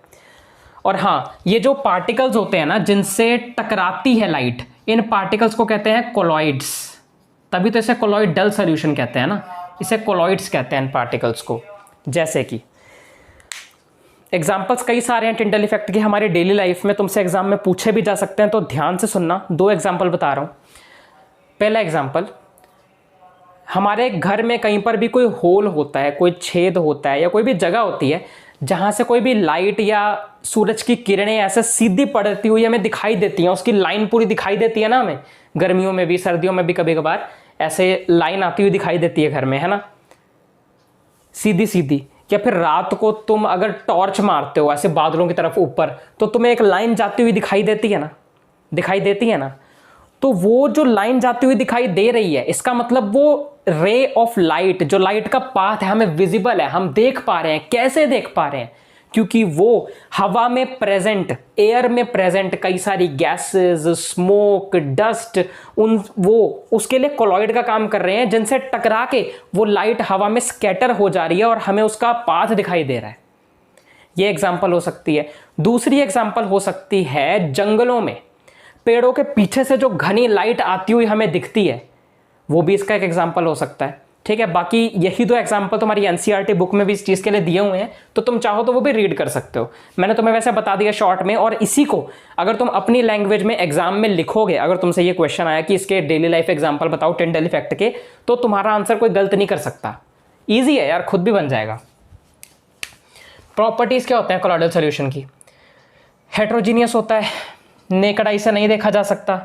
स्टेबल होता है, स्टेबल मतलब पता ही चल गया होगा अब तो तुम्हें, अब तक तो, कि कुछ देर तक अगर हम कोलॉइडल सॉल्यूशन को बनाकर एक जगह पे रख देते हैं, उसे अनडिस्टर्ब्ड छोड़ देते हैं, डिस्टर्ब नहीं करते हैं, तो उसके जो पार्टिकल्स है, जो कंपोनेंट्स है, वो नीचे सेटल डाउन नहीं होते हैं, नीचे जाके इकट्ठे नहीं होते हैं। तो इसका मतलब वो स्टेबल है, पूरे में ऐसे ही रहता है ना, मतलब पूरा टाइम ऐसे ही रहता है। फिल्ट्रेशन के प्रोसेस से इसके कंपोनेंट्स को अलग नहीं किया जा सकता। इसको कोलॉइडल सॉल्यूशन के कंपोनेंट्स को अलग करने के लिए सेंट्रीफ्यूजेशन नाम के प्रोसेस का यूज किया जाता है। और अब ये प्रोसेस क्या है? तो सेंट्रीफ्यूजेशन तुम्हें सिर्फ नाम याद रखना है, प्रोसेस तुमसे कोई नहीं पूछने वाला, क्योंकि इस बार है ही नहीं सिलेबस में। तुम्हें सिर्फ इतना याद रखना है कि इसको फिल्ट्रेशन के प्रोसेस के थ्रू सेपरेट नहीं किया जा सकता, सेंट्रीफ्यूजेशन के थ्रू किया जाएगा, बस। ठीक है, प्रॉपर्टीज हो गई। हाँ, कोलॉइडल सॉल्यूशन के ना दो कंपोनेंट्स भी होते हैं। जैसे सिर्फ सॉल्यूशन के दो कंपोनेंट थे, सॉल्यूट और सॉल्वेंट, वैसे कोलॉइडल सॉल्यूशन के भी दो कंपोनेंट हैं, डिस्पर्स्ड फेस और डिस्पर्सिंग मीडियम। डिस्पर्स्ड फेस ना बेसिकली जब सॉल्यूशन में जो सॉल्यूट था उसका काम यहाँ पे डिस्पर्स्ड फेज कर रहा है, जो कम क्वांटिटी में होते हैं, जो किसी भी लिक्विड के अंदर डाले जाते हैं। जैसे यही एग्जांपल ले लो, वाटर में कुछ ड्रॉप्स मिल्क के डाले, तो कुछ ड्रॉप्स मिल्क के जो हैं वो हुए डिस्पर्स्ड फेज, और जिसमें डाला यानी कि वाटर, वो हुआ डिस्पर्सिंग मीडियम। ठीक है, कंपोनेंट्स भी क्लियर हो गए। कोलॉइडल सॉल्यूशन क्या होता है, प्रॉपर्टीज क्या होती हैं, उसके कंपोनेंट्स क्या होते हैं, टिंडल इफेक्ट क्या होता है, कोलॉइड्स क्या होते हैं, सब जान लिया। तो इसी के साथ तुम्हारे चैप्टर का बहुत ही मोटी मोटी चीज़ खत्म हो चुकी है। अब छोटे छोटे टॉपिक्स पड़े हुए हैं, उसे हम जल्दी से 10 मिनट में खत्म कर लेंगे। फटाफट से तुम इसे नोट कर लो, फिर हम आगे बढ़ते हैं। चलो अब हम आगे बढ़ते हैं, और आगे बढ़ने से पहले मैं तुम्हें बता दूं कि तुम्हारी जो न्यू एनसीईआरटी बुक है इस साल के 2023-24 वाले सेशन की, उसके पेज नंबर 18 में some common examples of colloids नाम का एक टेबल दिया हुआ है। तो उस टेबल में जितनी भी चीज़ें हैं, 6-7 आई गेस 8 के आसपास चीज़ें हैं, हाँ, तो वो तुम्हें याद करनी पड़ेंगी। ठीक है, उसके हर एक कॉलम को याद करना पड़ेगा, रट्टा मारना पड़ेगा। हाँ, वैसे तो मैं एक साइंस टीचर हूँ, और साइंस के हिसाब से मैं यही कहूँगा कि तुम हर चीज़ को समझ के पढ़ो, रट्टा मत मारो, याद मत करो। पर फिर भी कुछ चीज़ें ऐसी होती हैं यार साइंस में जो हमें याद ही करनी पड़ती हैं, हमारे पास कोई और ऑप्शन नहीं होता। जैसे कि ये टेबल है, अब इसमें अगर मैं तुम्हें ज़्यादा से ज़्यादा समझा भी दूँ तो क्या ही समझा पाऊँगा यार। उस टेबल को मैंने तुम्हें लेक्चर नंबर 3 में, जब मैं ये वाला टॉपिक करवा रहा था, तो थोड़ा बहुत एक्सप्लेन किया भी था मैंने इस चीज़ के बारे में, और उसमें भी मैंने तुम्हें यही बताया था कि ये याद करना पड़ेगा, क्योंकि इसमें कोई समझने वाली चीज़ नहीं है। ठीक है, तो कुछ चीज़ें ऐसी होती हैं यार जिन्हें याद करना पड़ता है, तो उस टेबल को तुम कर लेना, क्योंकि उसके ऊपर एग्जाम में क्वेश्चन आते हैं।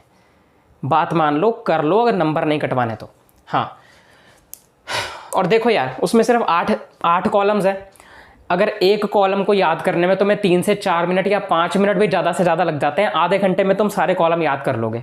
आधे घंटे में अगर तुम अपने 3 से 4 मार्क्स पक्के कर रहे हो अपने पेपर में, तो क्या जाता है, कर लो ना यार, करो फटाफट करो। पहले ये देख लो पूरा, फिर करना।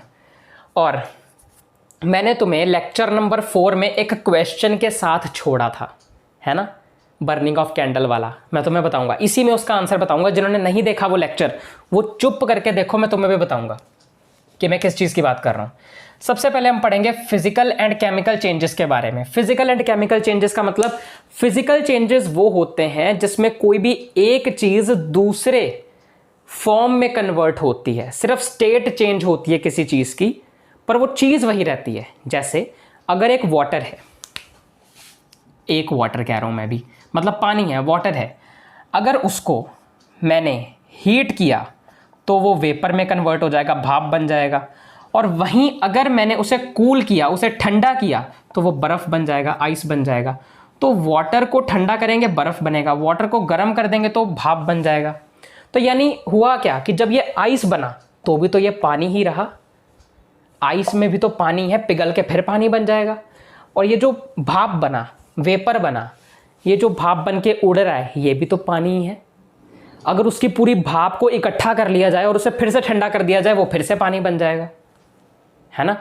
तो ये जो प्रोसेस है ना, ये फिजिकल चेंज का प्रोसेस है जिसमें ना स्टेट चेंज हो रही है बस। यानी कि ये लिक्विड स्टेट से पहले सॉलिड स्टेट में चला जाता है या फिर लिक्विड स्टेट से गैसियस स्टेट में चला जाता है, यानी यहाँ सिर्फ स्टेट चेंज हो रही है, पर जो एक्चुअल चीज़ बन रही है वो सेम ही है अंदर से, केमिकली वो चीज़ सेम ही है। यानी यहाँ भी केमिकली वाटर जो है वो H2O ही था, यहाँ वेपर में भी वो H2O ही है बस गैस की फॉर्म में, और आइस में भी ये H2O वाटर ही है बस सॉलिड की फॉर्म में। फर्क कुछ नहीं है, H2O केमिकली सेम है ये। पर जो केमिकल चेंज होता है वो इसका उल्टा होता है, यानी इसमें ना स्टेट नहीं चेंज होती, इसमें चीज़ ही पूरी बदल जाती है। जैसे केमिकल चेंज में होता क्या है कि कोई भी दो या दो से ज़्यादा चीज़ें मिलकर एक बिल्कुल ही नई चीज़ बना देती हैं, और वो नई चीज़ जो बनती है उसकी प्रॉपर्टी उन चीज़ों से बिल्कुल ही अलग होती है जिनसे मिलकर वो बनी है। जैसे अगर मेरे पास हाइड्रोजन गैस है और मेरे पास ऑक्सीजन गैस है, अब इन दोनों को मिलाकर मेरे पास एक वाटर बन रहा है H2O जो कि लिक्विड है। तो हाइड्रोजन एक गैस थी, ऑक्सीजन एक गैस थी, दोनों को मिलाकर एक बिल्कुल ही नई चीज़ बन गई जो कि लिक्विड है। और ये जो वाटर लिक्विड बना, इसमें हमें ना तो हाइड्रोजन दिखती है और ना ही ऑक्सीजन, तो वाटर की जो प्रॉपर्टी है वो इस हाइड्रोजन और ऑक्सीजन से बिल्कुल ही अलग है, जिनसे मिलकर वो बना है, और जो बन गया वो बिल्कुल ही कोई अलग चीज़ बन गई है। आया समझ? तो इसमें सब कुछ ही, इसको जो दो चीज़ें आपस में जुड़ रही होती हैं उसे कहते हैं रिएक्टेंट्स, और जो नई चीज़ बनती है उसे कहते हैं प्रोडक्ट। ये मैं तुम्हें सिर्फ एग्जाम्पल के तौर पे बता रहा हूँ, ठीक है, ये सिर्फ एग्जाम्पल है, ये तुमसे पूछा नहीं जाएगा, पर ये जरूर पूछा जाएगा केमिकल चेंज होता क्या है। मैं तुम्हें ये समझाने के लिए बता रहा हूँ। तुम्हें भी अगर एग्जाम्पल बोली जाए ना केमिकल चेंज की तो दे सकते हो यार, ये तुम्हारी मर्जी है, पर इससे ज़्यादा अच्छी एग्जाम्पल तो मैं, चलो ठीक है, ये भी दे सकते हो, ये भी ठीक है। ये रिएक्टेंट है और ये बनेगा प्रोडक्ट। तो रिएक्टेंट, दो या दो से ज़्यादा रिएक्टेंट मिला के एक बिल्कुल ही अलग प्रोडक्ट बन जा रहा है, बिल्कुल ही अलग प्रोडक्ट बन जा रहा है। तो ये है केमिकल चेंज, जिसमें केमिकल फॉर्मूला ही चेंज हो जाता है। जैसे ये H2O था, H2O था, H2O था, चेंज नहीं हुआ, यहाँ पे H2 था प्लस O2 था, H2O बन गया, अलग हो गया। तो ये होता है केमिकल चेंज। अब बर्निंग ऑफ कैंडल जो है, मतलब कैंडल का जलना, कैंडल का जलना, ये केमिकल चेंज है या फिजिकल चेंज है? बताओ। अब ये तो मैंने तुम्हें बता दिया था कि ये फिजिकल चेंज भी है और केमिकल चेंज भी है। फिर मैंने तुमसे पूछा था कि बताओ कि इसमें क्या फिजिकल चेंज है और क्या केमिकल चेंज है। तो इस क्वेश्चन के साथ मैंने तुम्हें छोड़ दिया था। तो अब मैं तुम्हें बताने वाला हूं कि बर्निंग ऑफ कैंडल में क्या फिजिकल चेंज है और क्या केमिकल चेंज है। बर्निंग ऑफ कैंडल में जो फिजिकल चेंज है PC, मैं यहां लिख देता हूं, और केमिकल चेंज है CC। फिजिकल चेंज है कैंडल का मेल्ट होना। कैंडल जो मेल्ट हो रही है वो एक फिजिकल चेंज है, क्योंकि उसमें सिर्फ वैक्स की स्टेट चेंज हो रही है, सॉलिड से वैक्स जो है वो लिक्विड बन रही है, तो ये फिजिकल चेंज हुआ। केमिकल चेंज है उसका जलना, क्योंकि अब कैंडल जो जल गई है, जो जल गई है, जो जल रही है, वो अब कुछ और चीज़ में कन्वर्ट हो रही है, धुएं में कन्वर्ट हो रही है कैंडल के, और कई सारी गैसेस से रिएक्ट करके कुछ का कुछ हो रहा है उसमें, मतलब रिएक्शंस हो रहे हैं, तो वो एक केमिकल चेंज है। तो ये था बर्निंग ऑफ कैंडल का एग्जाम्पल, बहुत इंपॉर्टेंट है। एग्जाम में ना तुम्हें इस बर्निंग ऑफ कैंडल वाले क्वेश्चन में ना दो चीज़ें पूछेंगे, बताओ बर्निंग ऑफ कैंडल जो है वो फिजिकल चेंज है या केमिकल चेंज है? दोनों है आंसर। दूसरा क्वेश्चन पूछा जा सकता है, इसमें फिजिकल चेंज क्या है, केमिकल चेंज क्या है? कैंडल का मेल्ट होना फिजिकल चेंज है, कैंडल का जलना बर्निंग केमिकल चेंज है। शाबाश। ओके, प्योर सब्सटेंस कितने टाइप्स के होते हैं? प्योर सब्सटेंस क्या होते हैं बता दिया मैंने तुम्हें यार, जो शुद्ध होते हैं बिना मिलावट के, जो मिक्सचर नहीं होते। जब किसी एक मैटर में एक ही तरह के बहुत सारे पार्टिकल्स होते हैं, एक ही टाइप के होते हैं, तो वो प्योर सब्सटेंस होते हैं। दो टाइप के होते हैं ये, एलिमेंट्स और कंपाउंड्स। अब एलिमेंट्स और कंपाउंड्स के बारे में थोड़ा सा अलग अलग तरीके से अच्छे से पढ़ लेते हैं, उसके बाद तुम्हारा ये चैप्टर हो जाएगा कंप्लीट। ठीक है, तो अभी फ़िलहाल इन दोनों को हम पढ़ते हैं, फिर टाटा बाय बाय करेंगे। चलो नोट कर लो। आगे बढ़ते हैं एलिमेंट्स के ऊपर। एलिमेंट्स क्या होता है? An element is a basic form of matter. Basic form of matter होने का मतलब है बिल्कुल fundamental form of matter, matter की नींव है ये। ठीक है, और इसको और तोड़ा नहीं जा सकता है और ज़्यादा सिंपलर सब्सटेंसेस में, यानी कि एलिमेंट जो है ना उसको और ज़्यादा छोटा नहीं किया जा सकता किसी भी प्रोसेस के साथ। जैसे आयरन, जिसको साइंस में Fe करके लिखते हैं, तो ये Fe जो कि एक एलिमेंट है, इसको मैं और ज़्यादा नहीं तोड़ सकता। आयरन को और कितना तोड़ोगे यार, पॉसिबल ही नहीं है। ऐसा थोड़ी ना है कि मैं इसका F अलग और E अलग कर दूंगा किसी प्रोसेस से, ऐसे हो ही नहीं सकता। ये Fe इकट्ठा ही लिखा जाता है, आयरन का सिंबल है, और इसको तुम और ज़्यादा किसी प्रोसेस से नहीं तोड़ सकते हो। ठीक है, तो ये एक एलिमेंट है। प्रोसेस से मतलब क्या? किसी भी केमिकल रिएक्शन से। केमिकल रिएक्शन क्या होता है? जैसे कि मैंने तुम्हें बताया था ना, केमिकल चेंज, हाइड्रोजन और ऑक्सीजन को मिलाकर वाटर बन गया, H2O बन गया, ये एक केमिकल चेंज था। और ये जो केमिकल चेंज का प्रोसेस होता है, इसी को केमिकल रिएक्शन कहते हैं। तो किसी भी तरीके की केमिकल रिएक्शन करके हम किसी भी एलिमेंट को और ज़्यादा नहीं तोड़ सकते। ये बहुत ही बेसिक और फंडामेंटल फॉर्म है, सबसे पहली इकाई है मैटर की, जिसको और ज़्यादा नहीं तोड़ा जा सकता है। ठीक है, ये होते हैं एलिमेंट। एलिमेंट आगे 3 टाइप के होते हैं, मेटल, नॉन मेटल और मेटलॉइड्स। ठीक है, अब तुमसे क्वेश्चन क्या पूछा जाएगा? पहला तो एलिमेंट की डेफिनेशन जो ये लिखी हुई है, an element is a basic form of matter that can not be broken down into simpler substances by chemical reactions. दूसरा पूछा जाएगा उसकी टाइप्स कितनी होती हैं? 3 होती हैं। कौन सी होती हैं? Metals, non metals, metalloids. अब पूछे जा सकते हैं इनके प्रॉपर्टीज। ठीक है, तो मेटल की प्रॉपर्टीज क्या है कि ये लस्ट्रस होती हैं, लस्टर देती हैं या लस्ट्रस होती हैं, जो भी लिखना है, यानी कि शाइनिंग होती हैं, चमकते हैं। पर नॉन मेटल्स ऐसा कुछ नहीं करते। तुम्हें ना मेटल्स और नॉन मेटल्स में डिफरेंस भी आ सकता है कि सिर्फ मेटल की प्रॉपर्टी भी आ सकती है, सिर्फ नॉन मेटल की भी आ सकती है, तो ध्यान में रखना। नॉन मेटल की ऐसी कोई चमकीली या लस्ट्रस प्रॉपर्टी नहीं होती है। मेटल्स का जो कलर है जनरली ज़्यादातर सिल्वरी ग्रे या गोल्डन येलोइश कलर रहता है, पर नॉन मेटल्स के वैरायटी ऑफ कलर, कोई भी कलर हो सकते हैं, ज़रूरी नहीं कि सिर्फ ऐसे 2 या 3 टाइप के कलर होंगे, किसी भी तरह का हो सकता है। मेटल जो है ये हीट और इलेक्ट्रिसिटी को कंडक्ट करता है, यानी कि ये अपने अंदर से बिजली को, इलेक्ट्रिसिटी को, करंट को पास होने देता है मेटल, पर नॉन मेटल नहीं होने देता। Do not conduct heat and electricity. ठीक है, मैंने सिर्फ डू नॉट कंडक्ट लिख दिया, आगे ये लिख लेना। ठीक है, देखो अब जैसे लकड़ी है, लकड़ी को हम क्यों यूज़ करते हैं उस टाइम पर जब किसी को करंट लग जाता है, हम उसके ऊपर जोर से लकड़ी मारते हैं ना, ताकि वो करंट उससे दूर हो जाए, क्योंकि लकड़ी के अंदर से, वुड के अंदर से कभी भी करंट या इलेक्ट्रिसिटी या हीट पास नहीं हो सकती। इसलिए जो लकड़ी है वो मेटल नहीं है, पर कई सारी चीज़ें, कई सारी तारें ऐसी होती हैं जिसमें से इलेक्ट्रिसिटी पास हो जाती है, तो उसे मेटल कहते हैं। अब हमारे घरों में कई सारे मेटल की तारें पड़ी हुई हैं, क्योंकि उसी से ही तो सारी चीज़ें चल रही हैं इलेक्ट्रिसिटी वाली। टीवी चल रहा है, एसी चल रहा है, बल्ब चल रहा है, वो मेटल है जिसमें से इलेक्ट्रिसिटी पास हो रही है, क्योंकि इलेक्ट्रिसिटी अगर उसमें से पास ही ना हो तो वो कैसे चलेगा यार। इसीलिए ज़रूरी भी है। उसके बाद मेटल जो है ये मेलेबल होता है। मेलेबल होने का मतलब है कि इनके ऊपर हिट करके, हथौड़ा मार के, हैमर मार के इनको पतली से पतली शीट में कन्वर्ट किया जा सकता है।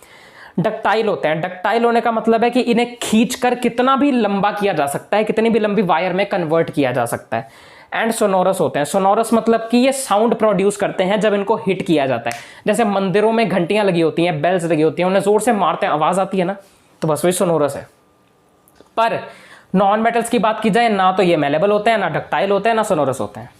ठीक है, मेटलॉइड्स क्या होते हैं? अब देखो मेटलॉइड्स के बारे में ना तुम्हें सिर्फ इतना पूछा जाएगा कि भाई या तो इसकी डेफिनेशन बताओ या तो इसकी एग्जांपल बताओ। डेफिनेशन क्या होगी मेटलॉइड की? कि मेटलॉइड जो है वो इंटरमीडिएट होता है, इंटरमीडिएट होता है मेटल्स और नॉन मेटल्स का। यानी इसमें कुछ प्रॉपर्टी मेटल की भी हो सकती है, कुछ प्रॉपर्टी नॉन मेटल की भी हो सकती है, तो इसलिए ये उसके इंटरमीडिएट होता है, इसके बीच में कहीं तो आता है। It is an intermediate between metals and non metal, सीधी सी बात है। अब तुम मैं एग्जांपल्स बता देता हूं। मेटल की एग्जांपल्स में तुम लिख सकते हो gold, silver, copper, iron and mercury. और ये जो मरकरी है ना, ये एक अकेला ऐसा मेटल है, ये एक अकेला ऐसा मेटल है जो लिक्विड होता है रूम टेम्परेचर पर। ठीक है, ध्यान में रहे। उसके बाद नॉन मेटल की एग्जांपल्स मैं तुम्हें ऐसे ही बोल देता हूँ। नॉन मेटल की एग्जांपल्स क्या हो सकती हैं? नॉन मेटल की एग्जांपल्स हो सकती हैं जैसे कि ब्रोमीन, जैसे कि ऑक्सीजन, जैसे कि हाइड्रोजन और जैसे कि कार्बन। ठीक है। मेटलॉइड्स की एग्जांपल हो सकती हैं सिलिकॉन, बोरॉन और जर्मेनियम। ठीक है, बोल के मैंने बता दी, याद कर लेना। एलिमेंट की डेफिनेशन याद रख लेना, इसकी प्रॉपर्टीज याद रख लेना, मेटलॉइड्स के डेफिनेशन और एग्जांपल्स याद रखना है। तीनों की एग्जांपल्स याद रख लेना, वैसे तो जरूरी है क्योंकि मैं इसमें तुम्हें सिर्फ वही चीजें बता रहा हूं जो तुम्हारे एग्जाम में आ सकती हैं। मैं फालतू कुछ नहीं बता रहा हूं। ध्यान से याद कर लेना, नोट करो। अब हम कंपाउंड्स करते हैं, उसके बाद चैप्टर खत्म हो जाएगा। चलो कर लो नोट। चलो अब हम इस चैप्टर का लास्ट टॉपिक पढ़ते हैं, उसके बाद इस चैप्टर को खत्म कर देंगे, जो कि है कंपाउंड। कंपाउंड की तुमसे सिर्फ डेफिनेशन पूछी जाएगी और कुछ नहीं पूछा जाएगा। डेफिनेशन है a compound is a substance, compound एक सब्सटेंस है कंपोज्ड ऑफ 2 और मोर एलिमेंट्स, जो कि बनता है 2 या 2 से ज्यादा एलिमेंट्स से जुड़कर, chemically combined with one another in a fixed proportion. और वो एलिमेंट्स एक दूसरे के साथ केमिकली कंबाइन होते हैं, केमिकल रिएक्शन होती है इनमें एक दूसरे के साथ फिक्स्ड प्रपोर्शन में। केमिकल रिएक्शन होती है फिक्स्ड प्रपोर्शन में, यानी कि रिएक्टेंट जुड़कर बिल्कुल ही नया प्रोडक्ट बनता है जो अपने रिएक्टेंट में से किसी की प्रॉपर्टी को शो नहीं करता, बिल्कुल ही डिफरेंट प्रोडक्ट बन जाता है। फिक्स्ड प्रपोर्शन में होने का मतलब है, जैसे अगर मेरे पास H2O मुझे बनाना है तो इसमें मुझे 2 हाइड्रोजन लेने हैं और 1 ऑक्सीजन लेना है। 2 हाइड्रोजन लेने हैं और 1 ऑक्सीजन लेना है, तो ये हुआ इसका फिक्स्ड प्रपोर्शन। वहीं अगर सोचो मैंने हाइड्रोजन भी 2 ले लिए, ऑक्सीजन भी 2 ले लिए, तो यहां पे मेरे पास H2O थोड़ी बनेगा, H2O2 बन जाएगा। और ये वाटर थोड़ी ना हुआ, ये तो कुछ और बन गया, है ना। अब तुम कहोगे सर आपने इससे पिछली एग्जांपल में यही तो लिया था। अरे मेरे भाई, तुम अपनी क्लास 10th में ना इनको बैलेंस करना सीखोगे, तब तुम्हें समझ आएगा कि मैंने वैसे क्यों लिया था। बाकी इसीलिए मैंने तुम्हें यह कहा था कि ये मैं तुम्हें सिर्फ एग्जाम्पल के लिए, समझाने के लिए बता रहा हूं। ये तुम्हें कहीं पर लिखना नहीं है, क्योंकि ये तुम्हारी क्लास 9th में है नहीं। ये सिर्फ तुम्हें केमिकल चेंज को समझाने के लिए मैंने एग्जाम्पल दिया था, जो तुमने अगली क्लास में पढ़ना है। बाकी केमिकल चेंज इसी क्लास में है, तो उसको समझाने के लिए ये एग्जाम्पल दिया था मैंने, क्योंकि इस क्लास में तुमसे ये पूछा जाएगा केमिकल चेंज को डिफाइन करो, तो तुम डिफाइन कर पाओ कि केमिकल चेंज वो होता है जब 2 या 2 से ज्यादा एलिमेंट्स या सब्सटेंस आपस में जुड़ते हैं और एक नया प्रोडक्ट बना देते हैं, जिसकी जो प्रॉपर्टी है वो उससे बिल्कुल अलग होती है जिनसे मिलकर वो प्रोडक्ट बना है। वो समझाने के लिए मैंने एग्जाम्पल दिया था। तो इसका फिक्स प्रपोर्शन समझ आ गया होगा। जैसे कि अगर H2O है तो इसका फिक्स प्रपोर्शन क्या होगा? 2 हाइड्रोजन 1 ऑक्सीजन, ये होगा इसका फिक्स्ड प्रपोर्शन। कंपाउंड भी समझ आ गया। कंपाउंड एलिमेंट्स 2 या 2 से ज्यादा एलिमेंट्स से मिलकर बनता है केमिकली। अब कंपाउंड और मिक्सचर में ना यार सबसे बड़ा डिफरेंस भी यही है कि मिक्सचर में अगर मैं 2 या 2 से ज्यादा चीजों को मिला देता हूं, जैसे कि सोचो शिकंजी बनाई है। अब शिकंजी में अगर मैं सॉल्ट डालता हूं और शुगर डालना भूल गया तो उस शिकंजी में मिठास नहीं आएगी, पर नमकीन टेस्ट जरूर आएगा सॉल्ट का। पर वहीं अगर मैंने सिर्फ शुगर डाली और सॉल्ट नहीं डाला तो सिर्फ मिठा मिठा टेस्ट आएगा, वो नमकीन टेस्ट नहीं आएगा सॉल्ट का। यानी तुम्हें पता है कि शिकंजी में एक मिक्सचर है। शिकंजी क्या है? एक मिक्सचर है, और उसमें हर एक अलग अलग सब्सटेंस, अलग अलग मैटर अपनी अलग अलग प्रॉपर्टी दिखा रहा है उसमें, क्योंकि एक की भी कमी होने से वो स्वाद नहीं लगेगा, फिर वो स्वाद नहीं रहेगा। अलग अलग प्रॉपर्टीज दिखा रहा है। पर वहीं अगर मैं कंपाउंड की बात करूं तो कंपाउंड में जो प्रोडक्ट बना वो कभी भी, जो कंपाउंड में प्रोडक्ट बना, इसको इरेज कर देते हैं, जो कंपाउंड में प्रोडक्ट बना है वो कभी भी अपने जिनसे मिलकर वो बना है उनकी प्रॉपर्टीज को शो नहीं करेगा, बिल्कुल ही डिफरेंट होगा, बिल्कुल डिफरेंट होगा। एक तो सबसे बड़ा डिफरेंस ये है। बाकी 3-4 डिफरेंसेस और हैं कंपाउंड्स और मिक्सचर्स के बीच में। उसके लिए तुम्हारी एनसीईआरटी बुक जहां पे ये चैप्टर खत्म हो रहा है ना, एक टेबल बनी हुई है कंपाउंड्स और मिक्सचर्स को डिफरेंशिएट करते हुए, उसे पढ़ लेना, क्योंकि उसमें जितने भी पॉइंट्स है ना वो मैं तुम्हें इसी लेक्चर में पहले ही पढ़ा चुका हूं और तुम्हें पता भी नहीं चला। देखा? तुम ना जाके देखना, उनको पढ़ना, तो तुम देखोगे कि तुम्हें तो ये सब आता है, मैंने सब पढ़ा दिया यहाँ पर, कंपाउंड्स और मिक्सचर्स के बीच में डिफरेंशिएशन पढ़ा दिया मैंने तुम्हें। उसके बाद एक फ्लो चार्ट होएगा जिसमें लिखा होगा कि ये ऊपर मैटर है, मैटर को दो पार्ट में डिवाइड किया, प्योर सब्सटेंस और मिक्सचर में। प्योर सब्सटेंस में हमने पढ़ लिया एलिमेंट्स और कंपाउंड्स को, मिक्सचर में हमने पढ़ लिया होमोजीनियस हेट्रोजीनियस को, और उनको ही आगे डिटेल में हमने पढ़ा है उनकी एग्जांपल्स के साथ। इसी के साथ तुम्हारा ये चैप्टर कंप्लीट होता है।